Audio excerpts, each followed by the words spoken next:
오늘은 마태복음 5장 27절에서 37절 말씀을 가지고 함께 나누겠습니다. 간음과 이혼과 서원에 대한 말씀입니다. 27절 또 간음하지 말라 하였다는 것을 너희가 들었으나 이 간음이 헬라어로 모이큐오입니다. 간음이 쓰인 성경 구절을 찾아보면 히브리서 13장 4절에 모든 사람은 결혼을 귀히 여기고 침소를 더럽히지 않게 하라. 음행하는 자들과 간음하는 자들을 하나님이 심판하시리라. 성경은 이 결혼과 음행, 간음의 문제를 이야기하는데 육적 결혼, 육적 음행, 간음의 문제를 이야기하는 것이 아닙니다. 지금의 현대인들은 결혼하지 않고 홀로 사는 사람들이 많이 있습니다. 그런데 모든 사람은 결혼을 기히 여기고 이 홀로 사는 사람에게 이 말씀은 해당이 되지 않는 것일까요? 성경은 우리의 내적인 상태에 대해서 말씀하고자 하는 것입니다. 하나님과 나와의 영적인 결혼에 대해서 말씀하시고자 하십니다. 하나님은 남편이시고 나는 아내입니다. 하나님과 나와의 관계는 부부 관계입니다. 그 관계에서, 부부 관계에서 간음하지 말라는 것입니다. 개역에 간음하지 말라 하였다는 것을 너희가 들었으나 라고 말씀하는데요.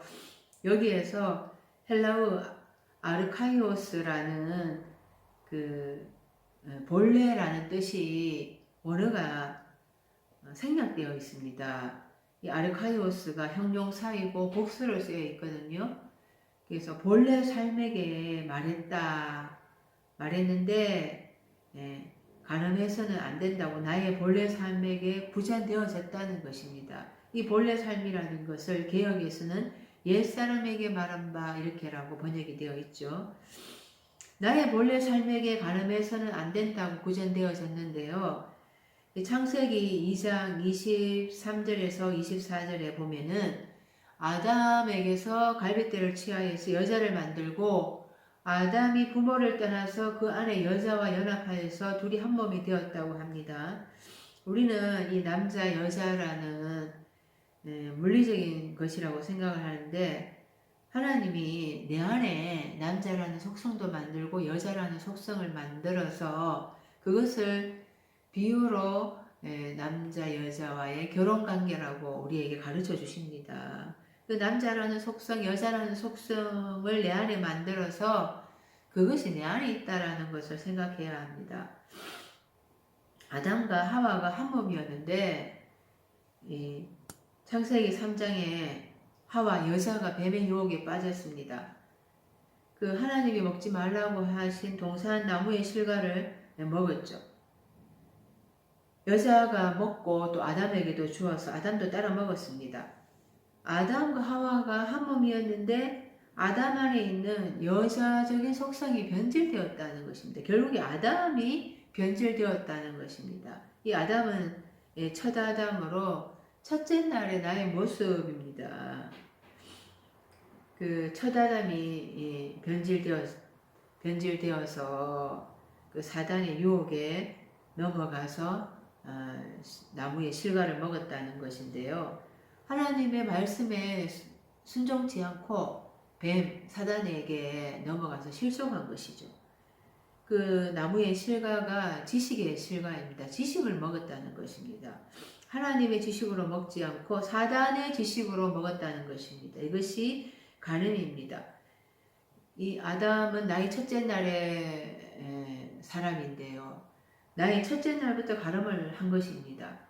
첫째 날에서부터 다섯째 날까지 우리는 간음할 수밖에 없습니다. 우리가 넷째 날에 교회를 나와서 출애굽을 하지요. 출애굽기 19장에서 그 시내 산에서 하나님과 언약을 맺습니다. 20장에서 십계명을 받습니다. 그래서 간음해서는 안 된다라는 법을 받았습니다. 그런데 다섯째 날 가나안에 들어가서 하나님이 가나안 원주민을 다 물리치라고 하셨는데요. 그것을 쫓아내지 못하죠. 그리고는 그것에 가나안의 문명에 동화되어서 기복신앙으로 하나님도 섬기고 만몬도 섬깁니다. 두 주인을 섬기지 말라고 하셨는데 두 주인을 섬깁니다. 간음 때문에 바벨론 포로로 끌려가죠. 바벨론에서 돌아와서도 간음의 죄에서 벗어나지 못합니다. 말라기 2장 11절에 보면은 유다는 여호와의 사랑하시는 그 성결을 욕되게 하여 이방신의 딸과 결혼하였으니, 이 유다가 이방신의 딸과 결혼했다는 것을 이스라엘의 역사적인 사건으로만 읽으면 안 됩니다. 그러면 성경이 나와 아무 상관이 없습니다. 이 유다라는 뜻이 히브리어로 실존의 출현을 소망하는 이런 뜻입니다. 내 안에 실존의 출현을 소망하는 것이 있다는 거예요. 내 안에 그 속성을 유다라고 표현을 한 것이죠. 유다라는 이름으로 표현을 하고, 또 그 이스라엘이 바벨론의 포로로 잡혀갔다 오고, 또 그 이스라엘이 그래도 그 이방신의 딸과 결혼하고 이런 줄거리로 표현을 한 것이죠. 내 안에 실존의 출현을 소망하는 속성이 있는데 그것을 무시해 버리고 하나님보다 이방신의 딸, 세상을 더 사랑했다는 말씀입니다. 그것이 하나님 앞에 간음의 죄라는 것입니다. 예수님이 오셔서 우리 마음의 간음의 죄를 드러내십니다. 28절에 나는 너희에게 이르노니 음욕을 품고 여자를 보는 자마다 마음이 이미 간음하였느니라. 남자, 여자, 남자가 여자를 눈으로 바라보기만 해도 그것은 음욕을 품은 것이다. 마음이 이미 간음한 것이다. 그러면은 이 세상의 남자는 다 심판받아야 되는 것입니까? 남자도 여자도 내 안에 있는 속성이라고 말씀을 드렸습니다. 그것을 구약에서는 하나님이 태초에 천지를 창조하시니라 이렇게 하늘과 땅을 만드셨다. 이 하늘과 땅으로도 비유를 하는 것입니다. 남자는 하늘, 또 여자는 땅으로도 비유를 한 것입니다. 하늘의 속성은 논리적으로 생각하고 분석하고 또 종합적으로 결론을 짓는 기능을 의미합니다. 땅은 그 하늘이 분석하고 결론 지은 그것을 받아서 이제 싹을 잘 틔워서 열매를 맺는 기능을 의미합니다. 여자는 남자의 남자가 주는 그것을 잘 받아서 열매를 맺어야 되는 거예요. 여자는 땅이거든요. 그래서 여자가 우리에게 이제 비유로 가르쳐 주신 것이 남자와 여자가 결혼을 하면은 이제 여자가 남자의 씨를 받아서 이제 아이를 출산하잖아요. 그것을 우리에게 이제 우리가 이해할 수 있는 것으로 보여주셨고, 그 다음에 이제 그 내 안에 있는 여자적인 속성, 이 땅의 속성은 그 하늘이 주는 것을 받아서 이제 그 땅은 바탕은 믿음의 후사를 낳아야 된다는 거죠. 여기에 이제 여자를 보는 자마다 해서 여자가 헬라어로 기네라는 단어인데요. 이 쓰인 구절들을 보면은 계시록 12장에 여자가 아이를 배워서 해산하게 되매 여자가 아이를 이제 배워서 해산할 즈음에 이제 해산했는데 그 용이 이제 해산하려는 여자 앞에서 여자가 해산하면은 그 아이를 삼키고자 하더니 용이 이제 여자가 낳은 아이를 핍박한다는 거예요. 여자가 남자를 낳았다. 여자는 이제 교회라는 것입니다. 바로 성도인 나라는 거예요. 이 남자는 그리스도 예수를 의미하죠. 이제 땅이 여자가 바탕이 그 남자의 씨를 받아서 믿음의 후사를 낳는 거예요. 내가 여섯째 날이 되어서 내 안에 예수 그리스도가 탄생을 했는데 사단이, 용이 예수의 탄생을 방해하고 예수를 죽이려고 한다는 것입니다. 계시록 19장의 9절에 어린 양의 혼인잔치에 청함을 받은 삶은 복이 있다. 어린 양, 그리스도의 혼인잔치. 그리스도는 신랑이고 우리는 정결한 신부가 되어서 혼인잔치에 참여해야 한다는 것입니다.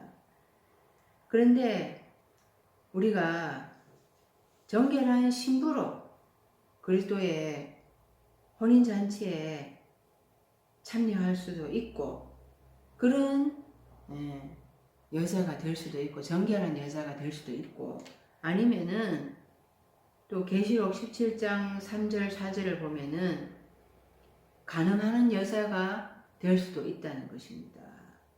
계시록 17장 3절을 보면 성령으로 나를 데리고 광야로 가니라. 내가 보니 여자가 붉은빛 짐승을 탔는데 그 짐승의 몸에 참남된 이름들이 가득하고 7머리와 10뿔이 있으며 그 여자는 자줏빛과 붉은빛 옷을 입고 금과 보석과 진주로 꾸미고 손에 금잔을 가졌는데 가증한 물건과 그의 음행에 더러운 것들이 가득하더라. 여자는 교회이고 성도인 나입니다. 붉은빛 짐승은 용이고 사단의 그 하수인이에요. 그러니까 용이 이제 사단이면은 그것에 이제 하수인이라고 할 수가 있죠. 내가 이 교회인 내가 짐승과 결합을 해서 이 사단에게 붙어서 종노릇하고 있다는 것입니다. 그래서 금과 보석으로 세상의 것으로 사치하고 하나님보다 세상의 것을 더 사랑해서 하나님과 원수되는 짓을 하고 있다는 것이에요. 그것이 이제 가증하다고 그 음행에 더러운 것들이 가득하다고 말씀을 하고 있는데요. 그러니까 내가 내 안에 있는 여자적인 속성이 땅이 바탕이 사단 짐승과 결합을 해서 하나님 앞에서 간음할 수도 있는 것입니다. 개혁에는 음욕을 품고 여자를 보는 자마다라고 번역을 했는데요. 원어로 번역을 하면은 여자의 열망함을 향해서 그 여자의 마음의 열망함을 향해서 그녀를 바라보고 있다면 이렇게 해석이 됩니다. 그녀의 열망함이 있다는 거예요. 그것을 향해서 바라보고 있다면 그의 마음 안에서 이미 그녀를 간음한 것이다. 이렇게 해석할 수 있습니다. 열망하다라는 것이 헬라어로 에피디미오거든요. 열망하다. 마음으로 이제 욕심을 가지고 뭔가를 바라본다는 것입니다. 창세기 3장 6절에 여자가 그 나무를 본즉 먹음직도 하고 보암직도 하고 지혜롭게 할 만큼 탐스럽기도 한 나무인지라 여자가 그 실과를 따먹고 자기와 함께한 남편에게도 주매 그도 먹은지라. 여자가 그 나무를 바라볼 때 지식의 나무를 바라보는데 자기 마음속에 이미 열망함이 있는 거예요. 하나님과 같이 될 것이다 라는 사탄의 뱀의 그 말에 유혹이 된 것이죠. 그 하나님과 같이 되고자 하는 열망으로 그 지식을 바라보니까 그 뱀의 지식, 사단의 지식이 먹음직도 하고 보암직도 하고 지혜롭게 할 만큼 탐스럽기도 한 것입니다. 하나님과 같이 되고자 하는 열망으로 그 지식을 먹은 거죠. 사단의 지식을 먹은 것입니다. 하나님의 지식을 먹은 게 아니라 사단의 지식을 먹은 것입니다. 뱀의 지식을 먹은 것입니다. 인류 최초의 간음은 뱀이 주는 지식을 먹은 거예요. 하나님의 지식이 아닌 뱀의 지식을 먹은 것입니다. 이것을 야고보서 4장 4절에는 간음하는 여자들이여 세상과 겉된 것이 하나님의 원수임을 알지 못하느뇨 그런즉 누구든지 세상과 벗이 되고자 하는 자는 스스로 하나님과 원수되게 하는 것이니라. 여자들만 간음하는 게 아니잖아요. 남자들도 같이 여자와 더불어서 간음의 죄를 범하는 것이잖아요. 근데 왜 여자들만 하나님의 원수가 된다. 세상과 벗이 된다. 이렇게 책망을 하는 것입니까? 그 여자라고 표현을 했다는 거죠. 내 안에 바탕, 땅이 그 믿음의 후사를 낳아야 되는데 하나님의 지식을 먹어서 하나님의 후사를 낳아야 되는데 사단의 지식을 먹어서 세상과 벗이 되어서 엄행을 하고 있으니 하나님의 후사를 낳을 수가 없는 것입니다. 그래서 하나님과 원수되는 짓을 하고 있다는 것입니다. 이것이 야고보서 1장 14절에 오직 각 사람이 시험을 받는 것은 자기 욕심에 끌려 미혹됨이니 욕심이 잉태한 즉 죄를 낳고 죄가 장성한 즉 사망을 낳느니라고 표현을 하고 있습니다. 다섯째 날에 간음한 사람의 대표적으로 다윗을 들 수가 있습니다. 다윗이 왕이 되어서 어느덧 이 안일한 상태가 되었어요. 그래서 부하들은 영적 전투에 부하들은 전쟁터에 나갔는데 다윗은 홀로 궁궐에 남았습니다. 사무엘하 11장 2절에 보면 저녁 때에 다윗이 그 침상에서 일어나 왕궁 지붕 위에서 거닐다가 이 저녁이라는 게 어스름하잖아요. 어둡거든요. 다윗의 영적 상태가 어둠의 상태라는 거예요. 밤의 상태라는 것입니다. 그 침상에서 일어나 침상이 죄를 짓는 것을 의미하거든요. 그래서 다윗이 사단에게 틈을 보인 거죠. 다윗의 영적인 상태가 그 세상으로 좀 끌려간 것을 그곳에서 보니 한 여인이 모였고 목욕을 하는데 심히 아름다워 보이는지라 이렇게 표현을 한 거죠. 그래서 그 여자와 동침을 했다라고 말씀을 하고 있습니다. 그 다윗이 아무리 하나님 앞에 합한 사람이라 하더라도 다섯째 날 사람이기 때문에 간음을 할 수밖에 없는 거예요. 그것을 요한일서 2장 15절에서 이 세상이나 세상에 있는 것들을 사랑치 말라. 누구든지 세상을 사랑하면 아버지의 사랑이 그 속에 있지 아니하니 이는 세상에 있는 모든 것이 육신의 정욕과 그 안목의 정욕과 이때 정욕이 에피디메오입니다. 에피디메오. 열망하다 이런 뜻이거든요. 육신으로 열망하는 것, 또 안목의 정욕, 눈으로 열망하는 것. 이 세상에 있는 모든 것들이 육신으로 열망하는 것이고 내 눈으로 열망하는 것이다. 또 이생의 자랑이다. 그래서 다 이런 것들이 아버지께로 쫓아온 것이 아니라 세상으로 쫓아온 것이다. 이런 것들이 아버지의 것이 아니고 아버지에게서 난 것이 아니고 오히려 세상에게서 난 것이라는 것입니다. 그래서 세상도 지나가고 열방도 다 지나가게 되는데 하나님의 뜻을 행하는 자만 내세에 이르게 된다는 말씀입니다. 이것을 내 안에 먼저 적용을 해야 되는 거예요.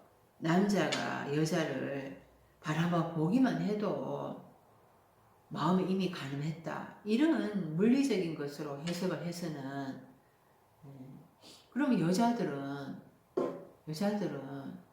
그럼 남자를 바라보면서 그런 마음을 안 품는가요? 그런 것들이 아니라 내 안에 영적인 상태를 의미한다는 거죠. 또 바깥에 적용을 해보면은 다섯째 날에 성도들은 기복을 열망합니다. 세상의 복을 열망합니다. 그러한 성도들이 열망을 바라보면서 성경의 참 메시지를 전하는 것이 아니라 기복신앙과 성공신앙과 번영신앙을 목회자가 전해준다면은 그 목회자는 그 성도의 열망을 바라보면서 그런 메시지를 던져주니까 그게 바로 이미 가능을 한 것이죠.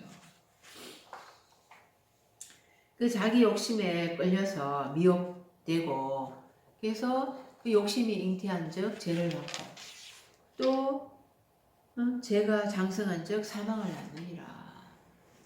이것이 29절에 어른 눈이 실족해 하거든 또 30절에 어른 손이 실족해 하면 이렇게 표현을 하고 있습니다. 29절에 만일 네 어른 눈이 너로 실족해 하거든 떼어내버리라. 네 백체 중 하나가 없어지고 온몸이 지옥에 던져오지 않는 것이 유익하며 이 어른 눈이라고 이제 말씀을 하는데요. 그러니까 오른쪽 그게 이제 오른 가는 것이 헬라어로 덱시오스인데요. 이 마태복음 22장 44절을 찾아보면 주께서 내 주께 이르시되 내가 네 원수를 네 발 아래에 둘 때까지 내 우편에 앉아 있으라 하셨도다. 다윗이 그리스도를 이제 주라고 이제 부르잖아요.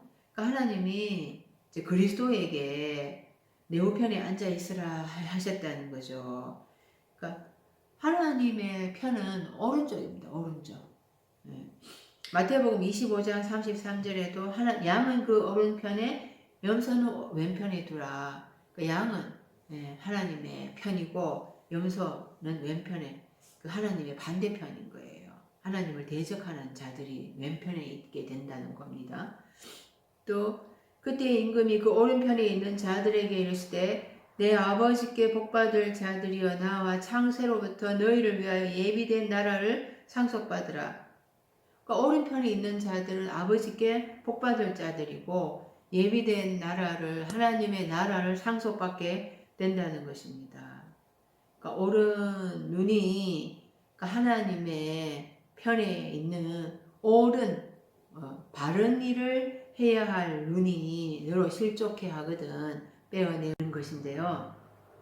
눈을 떼어내 버리면 우리는 눈이 남아날 사람이 아무도 없습니다. 이 눈이 뭔가 헬라어로 옵달모스인데요. 계시록 5장 6절에 보면은 그 한 어린 양이 서 있는데 일찍이 죽임을 당한 것 같더라. 그에게 7뿔과 7눈이 있으니 이 눈들은 온 땅에 보내심을 받은 하나님의 7영이더라. 눈이 영이래. 눈이 영.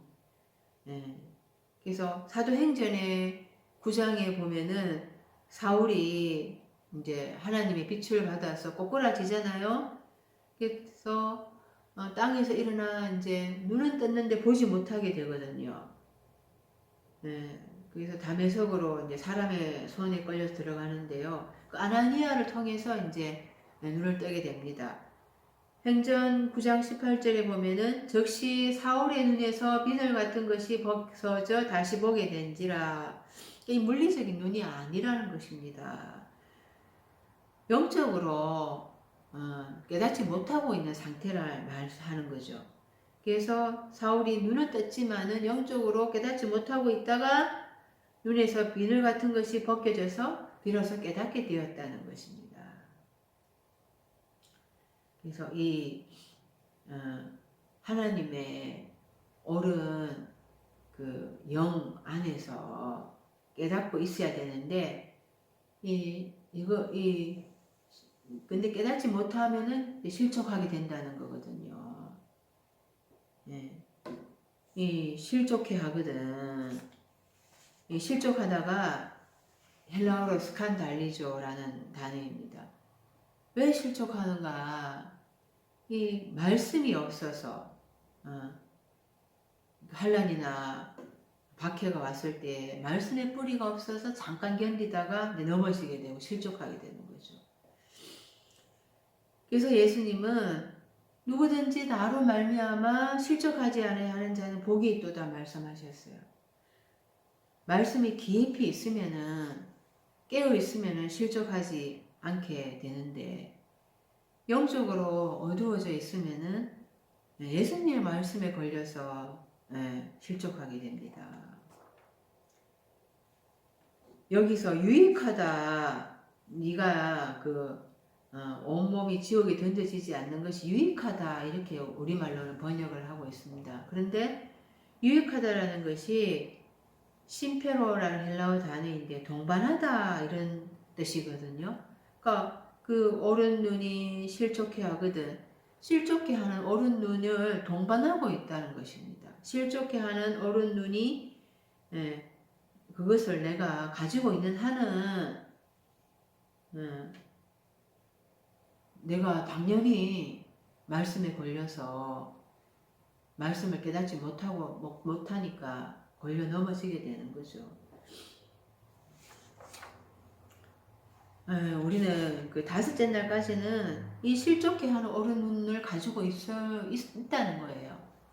그거 실족해 하는 오른 눈이 나와 같이 동반하고 있는데 그래도 영적으로 어두운데도 불구하고 나는 잘 믿고 있다 이렇게 생각을 하고 있죠.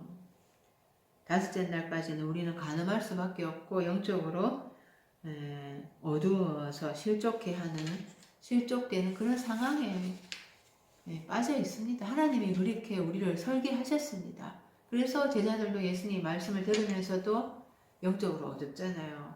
너희가 언제쯤 깨달을 것이냐. 또 바리새인들과 서기관들이 실족해 하는 오른 눈을 동반하고 있으니까 무지하고 깨닫지 못해서 예수님으로부터 하있을진저 서기관들과 바리새인들이여 이렇게 책망을 받고 있는 것입니다. 요한복음의 9장에 날 때부터 소경된 사람이 나옵니다. 예수님께서 그 사람을 진흙을 이겨서 눈에 바르고 실로암 못에 가서 씻게 해서 그 눈을 낫게 해주십니다. 그날이 안식일이라고 말씀을 하는데요. 우리가 일곱째 날에 들어갔을 때에 비로소 온전히 영적으로 눈을 뜨게 된다는 것입니다. 그 바리새인들은 그 예수님으로부터 너희가 본다고 하니 너희가 죄가 있다. 또 내가 심판하러 이 세상에 왔으니 보지 못하는 자들은 보게 하고 보는 자들은 소경되게 하려 함이라라고 말씀하십니다. 그러니까 보는 자들은 물리적으로는 보고 있을 수 있지만 영적으로 소경이라는 거예요. 그 바리새인들과 서기관들이 예수님의 말씀을 깨닫지 못하니까 그것이 그들에게는 거치는 반석입니다. 그래서 걸려 넘어져서 실족하게 되는 거죠. 내가 바리새인이고 서기관이에요. 내가 실족해 하는 옳은 눈을 가지고 있어서 그것이 나와 동반하고 있어서 내가 넘어지게 된다는 것입니다. 그래서 베드로 사도가 베드로후서 2장 14절에 엄심이 가득한 눈을 가지고 범죄하기를 거치지 아니하고 굳세지 못한 영혼들을 유혹하며 탐욕에 연단된 마음을 가진 자들이니 저주의 자식들이라 라고 말씀하는 것입니다. 라오디게아 교회를 향하여서 그 계시록 3장에 안약을 사서 눈에 발라 보게 하라고 편지를 쓰거든요.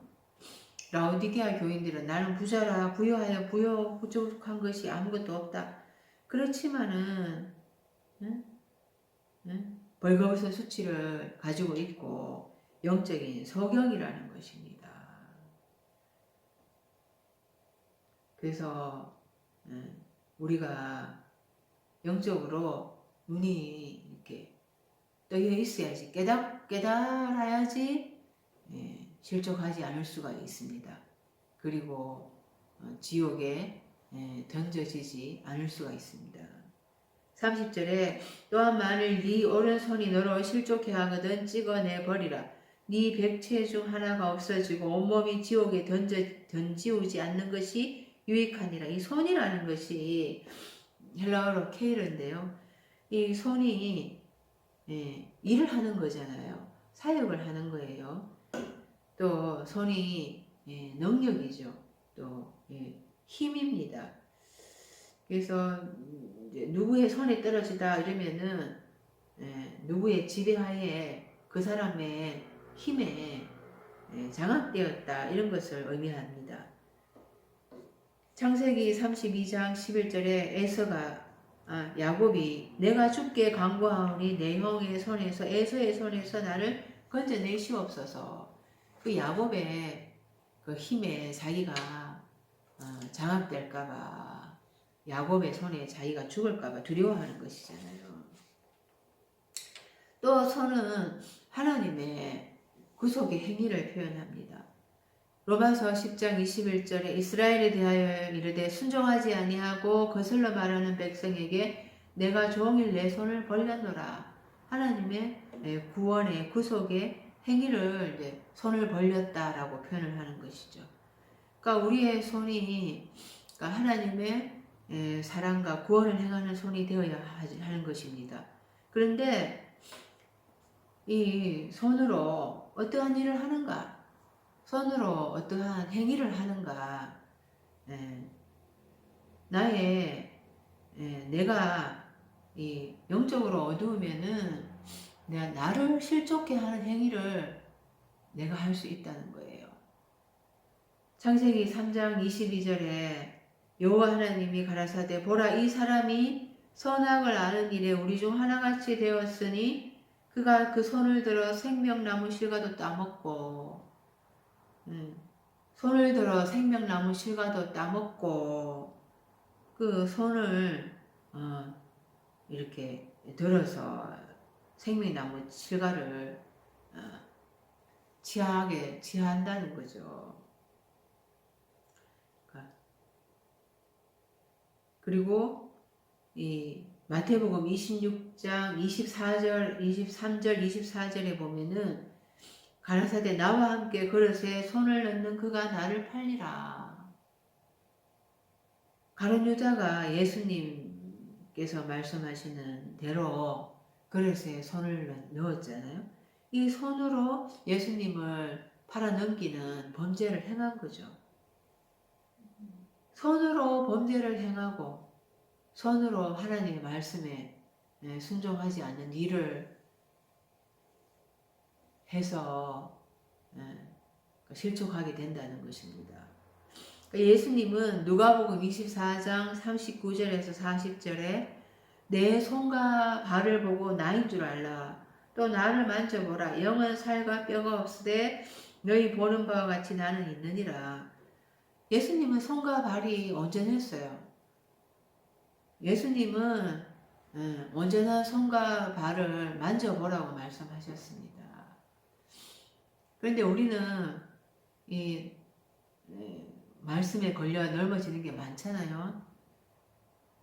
그때마다 우리의 손과 또 눈이 또 뽑혀지고 또 잘려진다면 우리는 눈이, 손이, 발이 남아있는 자가 없을 거예요. 그래서 이 손이, 온전한 손이 또 온전한 발이 되어야지 그렇게 온전한 손과 온전한 발로 천국에 들어가야 될 것입니다. 예수님은 손과 발로 그 범죄를 행하지 않았다는 거죠. 그래서 우리도 그렇게 온전한 손과 발로 구원에 이르게 되어야 합니다. 야고보서 4장 8절에 하나님을 가까이 하라. 그리면 너희를 가까이 하시리라. 죄인들아 손을 깨끗이 하라. 두 마음을 품은 자들아 마음을 성결케 하라. 마음이 성결케 돼야지 또 손으로 하는 일도 성결하고 깨끗한 일이 되겠지요. 그러니까 손을 잘 행해야 하는 것입니다. 31절에 또 일러서되 누구든지 아내를 버리거든 이혼 정서를 줄 것이라 하였으나 또 32절에 나는 너희에게 이르노니 누구든지 엄행한 연고 없이 아내를 버리면 이는 저로 간음하게 하니며 또 누구든지 버린 여자에게 장가드는 자도 간음함이니라. 이 이혼 정서라고 우리말에 번역이 되어 있는데 이 이혼이란 헬라어 단어가 아포스타시온입니다. 정서라는 말은 없습니다. 이혼을 이제 이혼에 대해서 말을 하고 있는데요. 교회에서 이혼을 참 많이 합니다. 교회에서 이혼을 많이 하는데 이 뭐 대부분 이제 사람들이 성격 차이로 뭐 안 맞아서 이혼한다 이렇게 얘기를 하죠. 근데 이 성경 말씀은 32절에 이혼할 때 어떻게 이혼하는가 하면은 그러니까 우리말에는 엄행한 용거 없이 이렇게 이혼하면 안 된다 이렇게 하잖아요. 근데 이게 헬라어 원어로 보면은 이제 로고스를 쓰고 있거든요. 로고스 헬라어 단어를 쓰고 있는데 음행의 말씀으로만 이제 이제 이혼을 뭐 할 수 있다 이렇게 우리가 이제 해석을 할 수 있는 거죠. 그러니까 음행의 말씀 밖에 이혼하면 안 된다 이런 뜻입니다. 음행의 말씀 밖에 아내를 버리면은 이는 저로 간음하게 합니다. 또 누구든지 버린 여자에게 장가드는 것도 간음한 것이다. 네. 이 말씀이 이제 그러니까 예수님께서 마태복음 19장에 그러니까 모세가 너희 마음의 완악함 때문에 아내 버림을 허락하였거니와 본래는 그렇지 아니하다. 그러니까 누구든지 엄행의 이유 외에 그 엄행의 말씀 밖에 외에 아내를 버리고 장가드는 자는 간음함이다. 다시 또 이렇게 해석을 해 주시거든요. 그러니까 그 엄행한 것 말씀의 엄행 외에는 이혼해서는 안 된다라는 거예요. 그런데 그 말라기 2장 16절에 보면은 나는 이혼하는 것과 학대로 옷을 가리우는 자를 미워하노라. 하나님은 이혼하는 것을 원하지 않는다라는 것이에요. 신명기 24장 1절에 보면은 사람이 아내를 취하여 데려온 후에 수치되는 일이 그에게 있음을 발견하고 그를 기뻐하지 아니하거든 이혼 정서를 써서 그 손에 주고 그를 자기 집에서 내어 보낼 것이요. 이렇게 말씀을 하는데요. 그러니까 이 여자가 이제 수치되는 일이 그에게 있음을 발견하고 그를 기뻐하지 아니하거든. 그러니까 그 여자가 그 여자에게 어떤 수치되는 일이 있었다는 겁니다. 그 수치되는 게 뭔가, 그러니까 여기에서 이제 물리적으로 생각하면은 그 여자의 엄행, 여자의 뭐 간음의 문제 이런 것들을 생각할 수 있지만은 이 여자가 말씀의 엄행을 범한 여자라는 거예요. 하나님 앞에서. 우리가 육체적으로 성경을 해석을 해서는 안 됩니다. 영적으로, 그러니까 이 여자가 말씀의 엄행의 죄를 범했을 때 이혼 정서를 써서 그를 내보내라는 것이에요. 그러나 하나님은 그 이혼하는 것을 기뻐하지 않으신다는 거죠. 이혼을 미워한다는 것입니다. 그래서 호세아 선지자를 통해서 고멜을 아내로 삼으라 그랬잖아요. 고멜이 창기입니다. 육체적으로 엄행의 죄를 범한 여자예요.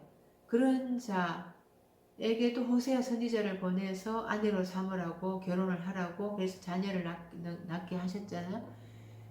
엄행의 죄를 범한 사람도 하나님은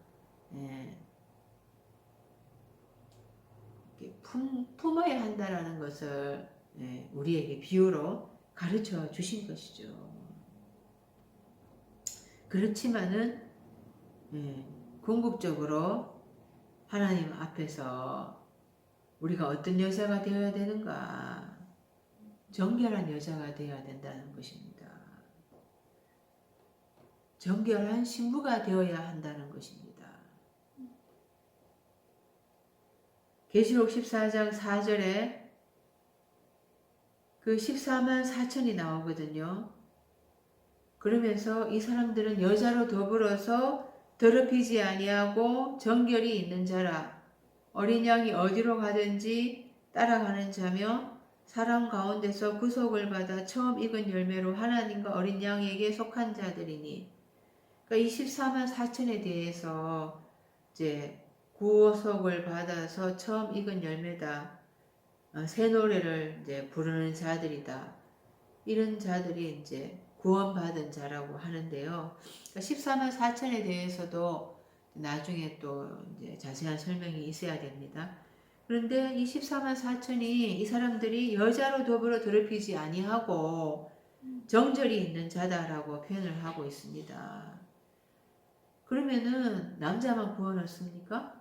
그럼 여자는 구원을 얻지 못한다는 것입니까?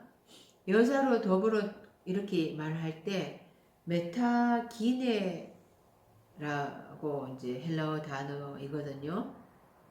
그러니까 여자와 결합하여서 이제 자신을 더럽히지 않은 자다. 그러니까 이 남자와 그 여자의 속성이라고 말씀을 했거든요. 하늘과 땅의 기능이라고 얘기를 했습니다. 그것이 이제 완전히 하나가 되어서 하늘과 땅이 다 하나가 되어서 그 이제 그 온전히 위의 것만을 생각하는 영적인 상태가 되었다는 거죠. 그래서 이 14만 4천이 이제 정결한 신부고, 그러니까 하나님 앞에서 어린 양의 혼인 잔치에 참여하는 자들이 되는 거예요. 그러니까 정결한 신부가 우리가 다 돼야 된다라는 것입니다. 그래서 이혼에 대한 문제들 이것도 다 이제 영적으로 우리가 해석을 해야 하는 말씀입니다. 그것을 에베소서 5장 30절에 가르쳐 주고 있습니다. 우리는 그 몸의 지체임이니라. 이러므로 사람이 부모를 떠나 그 아내와 합하여 그 둘이 한 육체가 될지니 이 비밀이 크도다. 내가 그리스도와 교회에 대하여 말하노라. 다 그 성경의 말씀은 그리스도와 교회, 그리스도는 교회의 머리고 또 교회는 그리스도의 몸이고, 그리스도와 교회가 바로 나잖아요. 그리스도와 나와의 관계. 그리스도는 신랑이고 또 나는 신부고, 이 관계를 얘기하는 것입니다. 내가 그리스도에게 온전하게, 머리인 그리스도에게 온전하게 붙들려서 그리스도로 충만해야 하는 상태를 의미하는 것이죠. 교회가 그리스도의 머리를 떠나서 세상에게 붙는다면은 변질될 수밖에 없거든요. 그러면은 하나님으로부터 이혼당하게 된다는 거예요. 33절에 또 옛사람에게 말한 바 헛맹세를 하지 말고 네 맹세한 것을 주께 지키라 하였다는 것을 너희가 들었으나, 이 헛맹세라고 번역을 했는데요. 헛맹세가 아니고 서약이 맞습니다. 서약. 이 헛맹세라고 하면은, 헛맹세를 하지 마라 그러면은 뭐 진짜 맹세는 하라는 말로 우리가 들릴 수가 있잖아요. 그러니까 헛맹세가 아니라 서약입니다. 서약은 에피오르케오인데요. 헬라어 단어로. 오르케오라는 단어가 이제 서원입니다. 이 서원은 마음으로 생각으로 하는데 거기에 에피가 붙어서 이제 더 확실하게 서약이 되는 거죠. 민수기 30장 2절에 사람이 여호와께 서원하였거나 마음을 제어하기로 서약하거든 하였거든 파약하지 말고 그 입에서 나온 대로 다 행할 것이니라. 서약한 것을 다 지키라는 것이죠. 그런데 34절, 35절, 6절을 보면은 나는 너희에게 이르노니 도무지 맹세하지 말지니 하늘로도 말라 이는 하나님의 보좌임이요 땅으로도 말라 이는 하나님의 발등삼임이요 예루살렘으로도 말라 이는 큰 임금의 성임이요 또 네 머리로도 말라 이는 네가 한 트럭도 휘고 검게 할 수 없습니다. 여기서 이제 맹세하지 말라라고 이제 하는데 맹세는 옴니오라는 단어입니다. 맹세하지 말라고 하고 있습니다. 도무지 맹세하지 말라. 그 베드로가 3번이나 맹세했잖아요. 나는 그 사람을 알지 못하노라. 그 닭이 곧 울더라. 맹세할 수 없다는 거예요. 사람은 맹세를 지킬 수 없다는 것을 보여줍니다. 또 마태복음 23장에 보면은 너희가 성전으로 맹세하면 아무 일 없거니와 성전의 검으로 맹세하면 지킬지니라 하는도다. 사람이라는 것이 그 제단보다 성전보다 검으로 맹세하며 지킬지니라. 그 검을 돈을 더 좋아하는 그런 연약한 인간이라는 것입니다. 이사야서 66장 1절에 하늘은 나의 보좌요 땅은 나의 발등상이니 너희가 나를 위하여 무슨 집을 지었고 나의 안식할 처소가 어디랴. 그러니까 하나님이 나를 새하늘과 새 땅 새 예루살렘 성으로 만들어 가고자 하는데 내가 할 수가 없다는 거예요. 그 머리로도 하지 말라 이렇게 했는데 머리가 케팔레입니다. 고린도전서 11장 3절에 각 남자의 머리는 그리스도요 여자의 머리는 남자요 그리스도의 머리는 하나님이시니라. 그 여자의 머리는 남자요 여자는 땅이라 그랬잖아. 바탕이라 그랬잖아요. 그 이제 남자는 하늘이라 그랬어요. 여자의 머리는 남자고 남자의 머리는 그리스도죠. 그리스도의 머리는 하나님이다. 그래서 내 머리 내가 아무리 생각해 봐야 그리스도의 머리에 머리이신 그리스도에게 복종해야 되고 또 그리스도는 하나님에게 복종해야 되고 그래서 이 5째 날까지는 옛사람에게 말한 바 그랬잖아요. 그 나의 5째 날까지의 삶은 내가 아무리 해봤자 간음할 수밖에 없고 또 실족할 수밖에 없고 그러니까 맹세를 지킬 수 없는 상태라는 거거든요. 내가 할 수 있는 게 아무것도 없다라는 거예요. 37절에 오직 너희 말은 옳다 아니라 하라. 이에서 지나는 것은 악으로 쫓아 나느니라. 야고보서 5장 12절에 내 형제들아 무엇보다도 맹세하지 말지니 하늘로나 땅으로나 아무 다른 것으로도 맹세하지 말고 오직 너희의 그렇다 하는 것은 그렇다 하고 아니라 하는 것은 아니라 하여 제정함을 면하라. 하나님이 나를 설계하실 때 나의 5째 날까지는 하나님도 섬기고 세상도 섬기는 내 안에 진짜 하나님도 섬기지만 가짜 하나님도 섬기는 것으로 내 안에 설계를 해 놓으셨습니다. 그래서 나는 세상과 버텨서 하나님 앞에 간음할 수밖에 없는 상태라는 거예요. 그래서 내가 할 수 있는 것은 아무것도 없고 그냥 단지 하나님 말씀에 예하고 아니요 하면서 제정함을 면해야 한다는 거죠. 우리가 끝까지 6째 날에 이 말씀을 받아서 또 깨달아서 7째 날이 가야지 그때 온전히 간음의 죄에서 벗어나게 되고 또 영적으로 말씀을 깨달아서 하나님 앞에 순종하는 삶을 살게 된다는 것입니다. 그것이 하나님의 맹세입니다. 하나님이 우리를 그렇게 하실 수가 있던 거죠. 우리가 할 수 있는 것은 없다는 것입니다. 그러니까 하나님의 말씀을 순종하면서 우리가 7째 날에 온전히 들어가서 그 하나님의 정결한 신부가 되는 삶을 살아야 할 것입니다. 기도드리겠습니다.